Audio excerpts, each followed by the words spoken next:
All right, so we're moving now on the other aspect. So that's probably half of the talk. So now talking about the effect of heat on physiology and physical performance. So when we're talking about the altitude aspect, I was telling you some insight of the study we conducted in La Paz about the heat. I'm going to have way more data coming from Aspire and Aspetar in Qatar, with some data coming from another very cool project we had, where we had an Australian football team from Carlton, from Melbourne in Australia, which came and trained in Qatar, and we had a chance to measure a lot of things, and we learned a lot from this study as well. It was not only study, we had some Scandinavian football teams coming as well, and what I'm going to discuss and show you now is based on our experience with these teams. So talking about the heat load, and we want just to discuss a little bit about physiology, it's pretty simple.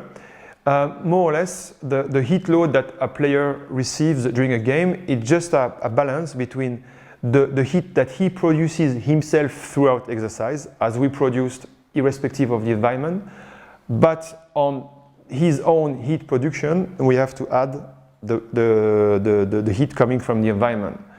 And this has to be balanced by the ability of the player to compensate and evacuate the heat through sweat or radiation, which is direct exchange with the environment, and so on. And obviously, all the mechanisms that could help to dissipate and or produce less heat will be useful. And on that matter, if you want to discuss again, similarly as we did for altitude, the effect of heat on physical performance, we have more or less the same picture. Endurance performance, where the effort has to be prolonged over the time and requires a lot of energy turnover. The athlete will produce a lot of heat himself, and obviously with his inability to get rid of the heat because of the environment is hot, he will struggle more than an athlete that just does one sprint or one short push.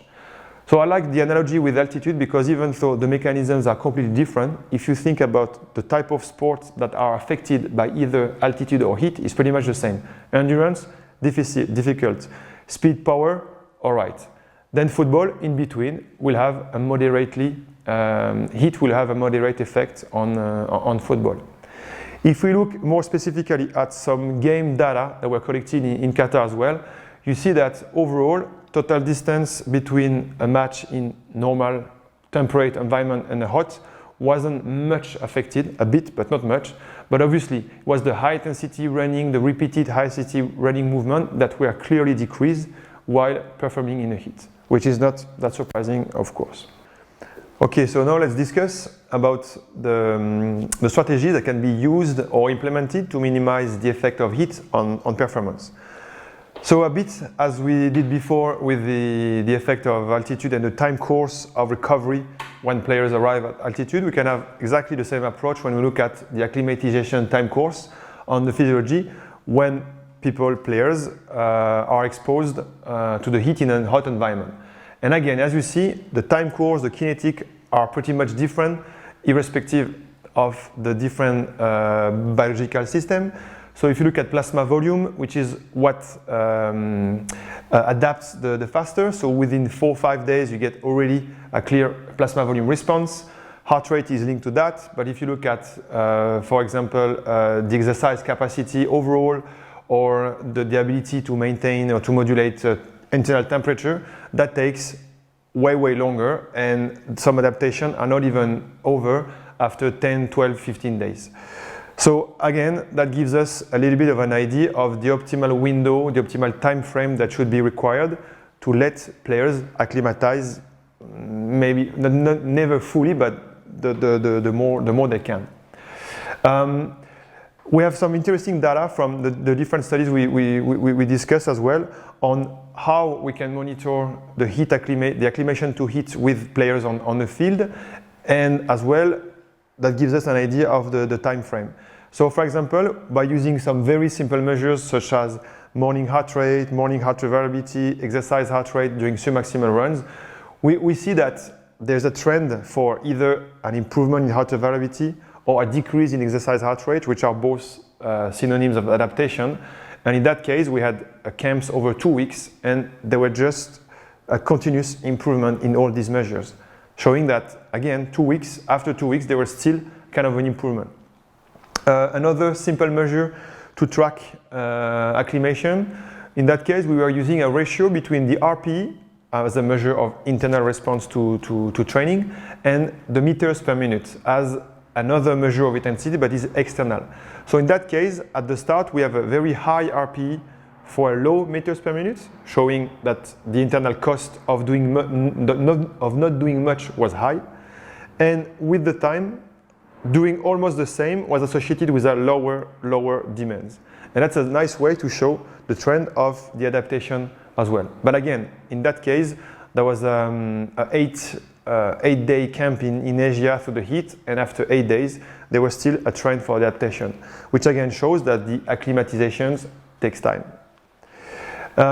Similar approach, but not using proper tests, but we've been using the GPS measures during very specific drills that these AFL players in Doha were repeating every couple of days. And you can see a clear improvement day after day of the activity during those drills. Which is interesting is that in that case, we had kind of a ceiling effect. So like the drills improved after 10 days and then remained the same, while performance on the yo-yo test, for example, kept improving. So that's another interesting discussion. So I would say that the yo-yo kept increasing because they were still getting benefits of the acclimatization. So the longer, the more acclimatized and the better the performance. The fact that the game activity wasn't improving after a certain time is that it's just because of the game, the constraint of the game, is that even they became fitter, they just couldn't run more because there was the demands of the game. So that just shows that game demands can be used to track the adaptation to heat, but maybe not throughout the whole acclimatization phase because of the limitation we just discussed. But it's still a tool, another tool in the toolbox. So back to some guidelines in terms of traveling and time of arrival. So based on physiology and the few monitoring measures that we discussed, we would obviously advise teams to arrive minimum 1 or 2 weeks before the event. Again, is it feasible logistically? That's another question. Exactly as we discussed for the heat, there might be difficulties at the start to get some quality training because of the heat. So players may have to find a way to do some quality neuromuscular work, speed, strength, whatsoever in cooler environment. Could be a cool gym, at least to do some quality type of work. Or exactly as we discussed for altitude, instead of going straight into the heat, you could go into another place that is a little bit warm, a little bit cooler, and to avoid to go straight into the heat and adapt a little bit to the first location and then move on. As we discussed as well, there are some acclimation options while using hot chamber, for example, that can be implemented in the club or elsewhere. That could be used daily, bi-weekly or so on, just to prepare the body to the exposure of the heat before the travel. That's something that works.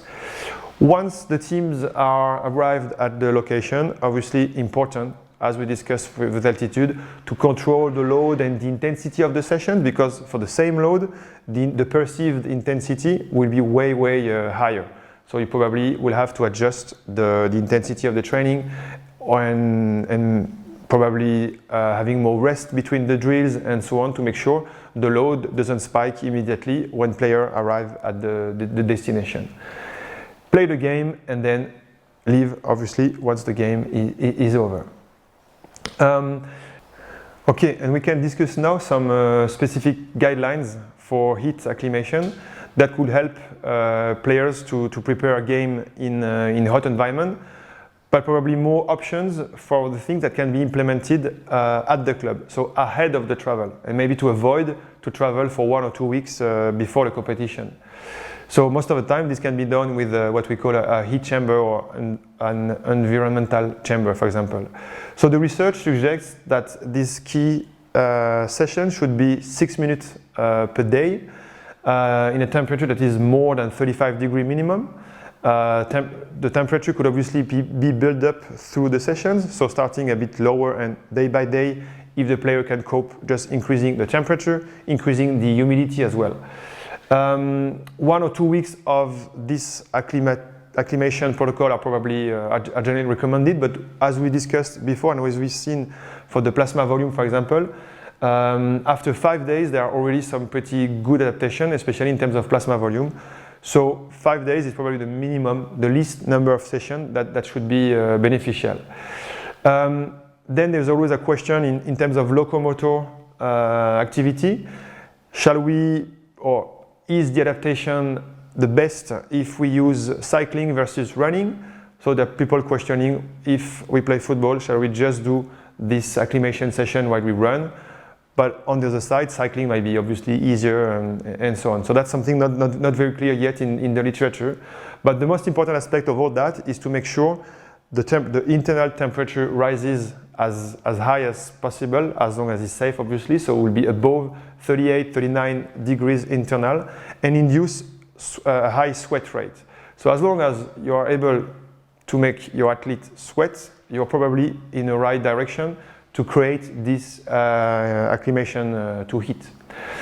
There are some obviously limits and consideration if we wanted to implement this acclimation protocol to our players. First of all, is that adding this 1 hour session to the normal training will obviously create a sharp increase in training load overall.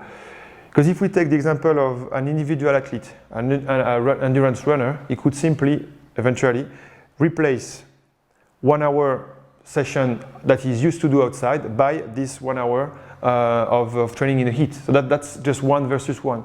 For football players, obviously, they just can't replace football training on the pitch with the training in the environmental chamber. So that needs to be considered into the overall program so that the load doesn't spike immediately. What is important in my eyes as well is to consider the neuromuscular load of these additional sessions. Because as we know, the load is pretty demanding on the neuromuscular side already through the football. So if we add something that is demanding on the legs again, that might be a problem. So that's why thinking about the exercise mode, and I'm probably in that case preferencing cycling or rowing, for example, to avoid to add more load on the legs. That's an important point. In terms of intensity, there are still questions in the literature, but it's been said that we acclimatize at the intensity at which we exercise. That will mean that exercising in the heat chamber at low intensity will prepare players or athletes only to perform at low intensity. So if we want to prepare a football game, we might need to insert some high intensity types of exercise in the heat chamber as well. Which is interesting is that still we've seen some interesting results with only 5 days, 1 hour to 1 hour and a half of low intensity acclimation. They were still able to help players to cope better. So I'm not saying that all these sessions require a high intensity, but obviously it's supposed to help. So in terms of guidelines, that probably that makes sense probably to have undulating type of intensity during the exercise in the heat chamber. Even though low intensity works, but makes sense that having a little bit of intensity will probably have more benefits. So before starting and implementing such heat acclimation with athletes, they're probably important as well to consider the determinants at the individual level to those responses, because obviously, like for every type of training, players don't respond in the same manner. So if we look at the sex, for example, it's been shown that women in general needs a longer time to adapt. So this needs to be considered. And when I was saying, for example, before 5 sessions are enough, most of the time these studies were conducted in men. So maybe with a women team, you may have to do 7 or 8 sessions. The ethnicity. Most of the time, players who are, let's say, from a hot country background or more African type or maybe Arab type of player will adapt quicker. There's probably something, a genetical background in their body that makes them to adapt quicker. In terms of athlete type, what I mean profile will be a more aerobic versus anaerobic type of player. It's been clearly shown that the higher the VO2 max, the faster the adaptation. So again, bear that in mind. Between your player positions, you may have to put the central defender a bit longer in the chamber than another player maybe. Training status, again, linked to VO2 max. So the higher the VO2 max, the faster the adaptation. Body size, that's not very clear. We know that bigger, fatter, taller athletes struggle more with the heat overall, just because the ratio of their surface to exchange the heat and to produce is actually detrimental to them. So they struggle more. But that doesn't mean, and there's nothing clear saying that those bigger, taller athletes will need longer time to adapt. That's something that is not very clear. But they struggle more acutely, that's sure. How do I adapt? We still don't know. So in terms of body fat, as I said, yes, it's obviously more fat will probably be related to a lower VO2 max. That will mean more time needed to adapt.